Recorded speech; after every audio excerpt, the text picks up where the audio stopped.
লোকসভা ভোটে কারচুপির অভিযোগে সিবিআই তদন্ত দাবি। লোকসভা ভোটের পরে বিস্ফোরক শুভেন্দু, 4 আসনে পুনর্নির্বাচনের দাবি শুভেন্দুর। হাইকোর্টে পুনর্নির্বাচনের দাবিতে মামলার প্রস্তুতি। হিরণময় চট্টোপাধ্যায় ঘাটালে তিনি ইলেকশন পিটিশন করছেন, রেখা পাত্র মহোদয়া করছেন ইলেকশন পিটিশন, কারণ যে আইনে দেবাশিস ধরের নমিনেশন বাতিল করেছেন সেই একই আইনে হাজি নুরুলের বাতিল হওয়ার কথা। আমরা প্রপারলি অবজেকশন দিয়েছি। অভিজিৎ দাস ববি ডায়মন্ড হারবার তিনিও সিসিটিভি ওয়েবকাস্টিং সিসিটিভি ফুটেজ তার সেন্ট্রাল ফরেন্সিক ল্যাবে তদন্ত এবং তদন্ত রিপোর্ট যদি পক্ষে আসে এন্টায়ার ইলেকশন প্রসেস বাতিল করে সিবিআই ইনভেস্টিগেশন করার জন্য তিনি ইলেকশন পিটিশন করছেন। আর ইলেকশন পিটিশন করছেন ডাক্তার অশোক কান্ডারি। এই 4টা ইলেকশন পিটিশন মঙ্গল বুধবার দিনই কলকাতা হাইকোর্টে ফাইল করার সিদ্ধান্ত হয়েছে। তৃণমূল শুনে রাখুন, এই ইলেকশন পিটিশনটা 4-5 বছর ধরে ঝুলবে না, 6 মাসের মধ্যে যাতে ডিসপোজ অফ হয় সেই ব্যবস্থা আমরা করছি। হার মেনে নিতে পারছে না বিজেপি, কটাক্ষ তৃণমূল নেতা শান্তনু সেনের।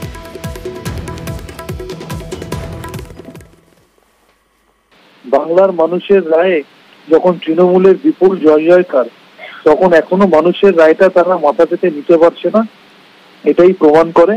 তাই মানুষের রায়টা মাথা পেতে নিতে না পারার কারণেই আজকে এই ধরনের কথাবার্তাগুলো বলা হচ্ছে। আমি মনে করি একদিকে মানুষের দ্বারা প্রত্যাখ্যাত ভারতীয় জনতা পার্টি, অন্যদিকে তাদের নিজেদের মধ্যে গোষ্ঠীদ্বন্দ্ব যেরকম প্রকাশ্যে চলে আসছে, এই দলটা আগামী দিনে অস্তিত্ব সংকটে না পড়ে। আমার সাজেশন, বাংলার মানুষের রায়টা মাথা পেতে নেওয়াটাই ভালো। কোচবিহার লোকসভা কেন্দ্র, এই আসনটি এবার বিজেপির থেকে ছিনিয়ে নিয়েছে তৃণমূল। তারপর থেকেই নিশীথ প্রামাণিকের জেলায় একের পর এক পদ্মের পঞ্চায়েতে ফুটছে ঘাসফুল। লোকসভা ভোটে বাংলা জুড়ে সবুজ ঝড়। উত্তরবঙ্গে তৃণমূলের প্রাপ্তি কোচবিহার। এই কেন্দ্র এবার ধরে রাখতে পারেননি প্রাক্তন কেন্দ্রীয় স্বরাষ্ট্র প্রতিমন্ত্রী নিশীথ প্রামাণিক। নিশীথের হারের পর থেকেই কোচবিহারে একের পর এক বিজেপির পঞ্চায়েত তৃণমূলের দখলে। বুধবার কোচবিহার 2 নম্বর ব্লকের ঝাংডিংগুড়ি গ্রাম পঞ্চায়েতের দখল নেয় তৃণমূল। 23 আসনের এই গ্রাম পঞ্চায়েতে বিজেপি 14, তৃণমূল 9। এদিন বিজেপির 3 পঞ্চায়েত সদস্য বিজেপি ছেড়ে তৃণমূলে যোগ দেন। এর ফলে তৃণমূলের সদস্য সংখ্যা বেড়ে হলো 12, বিজেপির কমে হলো 11। মোট আসন ছিল 23টি, তার মধ্যে আমরা পেয়েছিলাম 9, বিজেপি পেয়েছিল 14টি। আজকে 3জন বিজেপি পঞ্চায়েত তারা আমাদের দলে যোগদান করছেন। এমনিতে আমাদের গ্রাম পঞ্চায়েতের মেম্বার সংখ্যা 12 হলো এবং বিজেপি 11 হলো। তৃণমূল কংগ্রেস কি করছে সেটা বিষয় নয়, নির্বাচনের ফলাফল হবার পরে এই ধরনের একটা ট্রেন্ড আসে, কিন্তু আলটিমেটলি ওই শুধুমাত্র পঞ্চায়েত একটা ব্যক্তি তাকেই নিয়ে যেতে পারছে, সাধারণ মানুষ কিন্তু যাচ্ছে। যদি কাতারে কাতারে সাধারণ মানুষ যেত তবে বিশ্বাস করতাম। কোচবিহারের ভেটাগুড়ি বিজেপির পরাজিত প্রার্থী তথা সদ্য প্রাক্তন কেন্দ্রীয় মন্ত্রী নিশীথ প্রামাণিকের খাস তালুক। তিনি হারতেই ভেটাগুড়িতে বিজেপি পরিচালিত 2 পঞ্চায়েত অফিসে তালা ঝুলিয়ে দেয় তৃণমূল। এরপর ভেটাগুড়ি 1 এবং 2 পঞ্চায়েতের দখলও নিয়ে নেয় তৃণমূল। একে একে মাতালহাট, বলরামপুর 2, পাড়াডুবি গ্রাম পঞ্চায়েত, পদ্মের থেকে ছিনিয়ে নেয় ঘাসফুল। এবার বিজেপির হাতছাড়া হলো ঝাংডিংগুড়ি গ্রাম পঞ্চায়েত।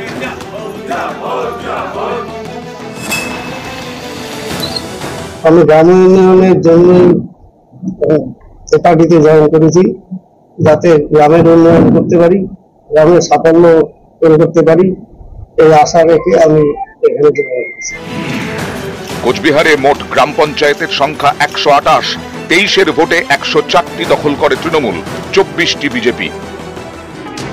24-এর ফল বেরোনোর পর এই কয়েকদিনে ছবিটা অনেকটা বদলে গেছে। এখন কোচবিহারের 128টির মধ্যে 110টি গ্রাম পঞ্চায়েত তৃণমূলের দখলে, 6টি হাতছাড়া করে পদ্মের পঞ্চায়েত এখন 18টি। লোকসভা ভোটের ফল ঘোষণার পরেই বিজেপি পরিচালিত নয়ারহাট গ্রাম পঞ্চায়েতের প্রধান তৃণমূলে যোগ দেন। শীঘ্রই এই গ্রাম পঞ্চায়েতেও ঘাসফুল ফুটবে বলে দাবি তৃণমূলের। নিউজ 18 বাংলা। কোচবিহারে বিজেপির হারে বিস্ফোরক সৌমিত্র খাঁ। নিশীথের ভুলেই আসন হাতছাড়া বলে তোপ বিজেপি সাংসদের। সুকান্ত বা শুভেন্দুর দায় মানতে নারাজ সৌমিত্র। স্ট্র্যাটেজিগত ভুল হতেই পারে বলেও দাবি সৌমিত্রের। দিলীপ ঘোষকেও বঙ্গ বিজেপির প্রয়োজন বলে সওয়াল সৌমিত্রর। উত্তরবঙ্গে আমাদের একটাই কমেছে, সেটা নিশীথের কিছুটা ভুলের জন্য কমেছে, বাদ বাকি উত্তরবঙ্গে কোনো সিটটাই তো কমেনি। শুভেন্দু অধিকারী বা সুকান্ত মজুমদার কেউ দলের বিরোধী লোক নয়, বা কেউ দল ছাড়া অন্য কথা ভাবে না। কোথাও রাজনীতির স্ট্যাটিস্টিক ভুল হতে পারে, কোথাও যে পলিসি নিয়েছি সেটা ভুল হতে পারে। শুভেন্দু অধিকারীকেও আমাদের চাই, সুকান্ত মজুমদারকেও চাই, দিলীপ ঘোষকেও চাই, সৌমিত্র খাঁকেও চাই, সবাইকেই চাই, কারণ আমরা একত্রিত হয়ে আবার নামতে হবে। দলের কথা দলের মধ্যেই থাকা উচিত বলে মন্তব্য সুকান্ত মজুমদারের। একটি পার্টিতে অনেক নেতা থাকে এবং সামগ্রিক নেতৃত্বের মাধ্যমেই জয় সম্ভব বলে আমার মনে হয়। বাকি সৌমিত্র কি বলেছে আমি এখনো শোনা হয়নি, শুনে সৌমিত্রের সাথে কথা বলে বোঝার চেষ্টা করব সৌমিত্র খান আদপে কি ইমপ্রুভমেন্ট করার কথা বলেছে। কেউ যদি ইমপ্রুভমেন্ট করার কথা বলে সেটা দলের মধ্যে বললে পরে আমরা চেষ্টা করে দেখবো সেগুলোকে ইমপ্লিমেন্ট করা যায় কিনা।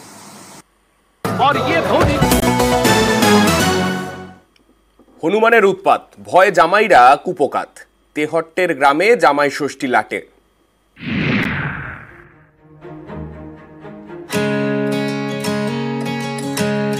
জামাই ষষ্ঠী মানে কবজি ডুবিয়ে খাওয়া দাওয়া, নানা পদে সাজানো পাত। কিন্তু তেহট্টের দক্ষিণ জিতপুর গ্রামে হনুমানের উৎপাতে জামাইরা কুপোকাত। হনুমানদের এমনই তাণ্ডব যে গ্রামের বেশ কয়েকজন আহত হয়েছেন। অনেক জামাই শ্বশুর বাড়ি মুখ হননি।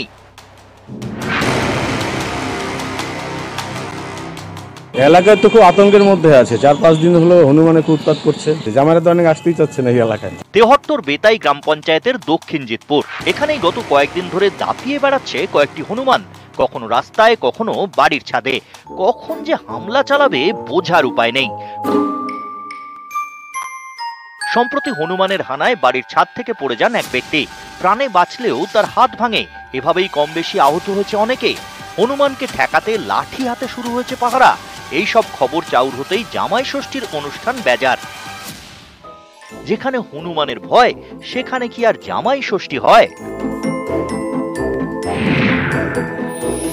সাইকেলে যাচ্ছিলাম আর আমাকে হঠাৎ করে হনুমান এসে এরকম আক্রমণ করলো, হাতে হাতে আঁচড়ি মেসড়ি দিয়েছে। তাদের কাজ করছিলাম, তখন হনুমান আসন কাছে ধাক্কা মারছিল, আর এই হাত এখান থেকে ভেঙে গিয়েছে। হ্যাঁ, এলাকায় মাঝে মধ্যে এরকম হচ্ছে। এই বিষয়ে এখনো পর্যন্ত আমাদের কাছে কোনো অভিযোগ আসেনি। আমরাও ব্যাপারটাকে খোঁজ খবর নিয়ে দেখছি কি আছে, তো সেটা দেখে আমরা ব্যবস্থা নেব। তেহট্ট থেকে সমীর রুদ্র, নিউজ 18 বাংলা।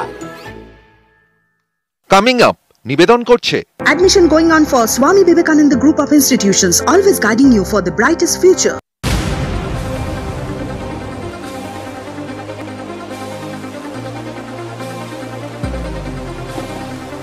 জমি দখল রুখতে কড়া মুখ্যমন্ত্রী। সরকারি জায়গা বেহাত বরদাস্ত নয়। নবান্নে প্রশাসনিক বৈঠকে কড়া বার্তা।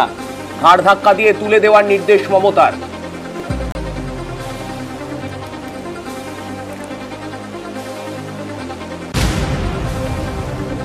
ভোটের আগে প্রতিশ্রুতি, সাংসদ হই ঘাটাল মাস্টার প্ল্যানের কাজের প্রস্তুতি।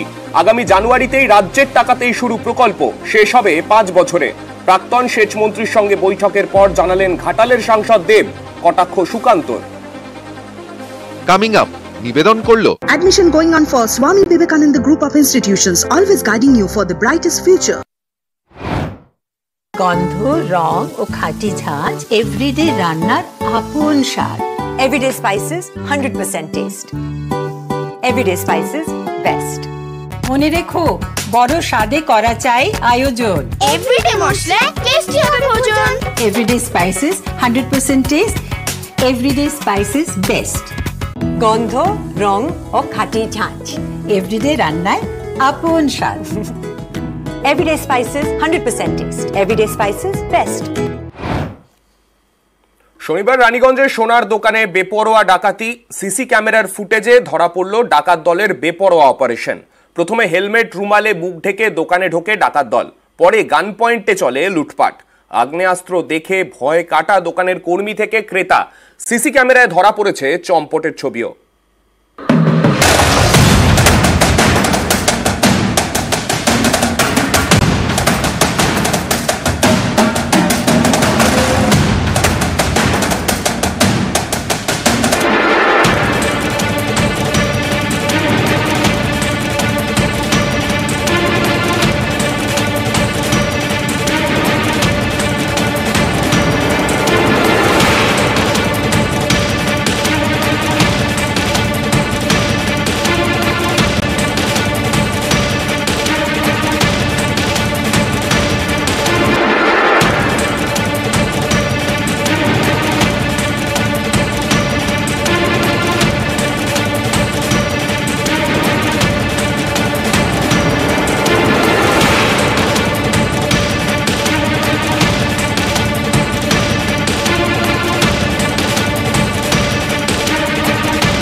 রানীগঞ্জ আসানসোল পুলিশের সাহায্য নিচ্ছে হাওড়া সিটি পুলিশ। আসানসোলের ডাকাতিতে ধৃত সোনু সিংকে জেরা, ডোমজুরের সিসি ক্যামেরা ফুটেজ দেখিয়ে জেরা। 2 সোনার দোকানে ডাকাতিতে যোগ থাকার সন্দেহ পুলিশের। আসানসোলের ঘটনা এবং ডোমজুরের ঘটনা, 2 ঘটনা মধ্যে কোনো সম্পর্ক আছে কিনা তা জানতে হাওড়া সিটি পুলিশের তরফে জেরা করা হতে পারে সোনু সিংকে, এবং সেই জন্য আসানসোল পুলিশের সাহায্য নিতে চলেছে হাওড়া সিটি পুলিশ।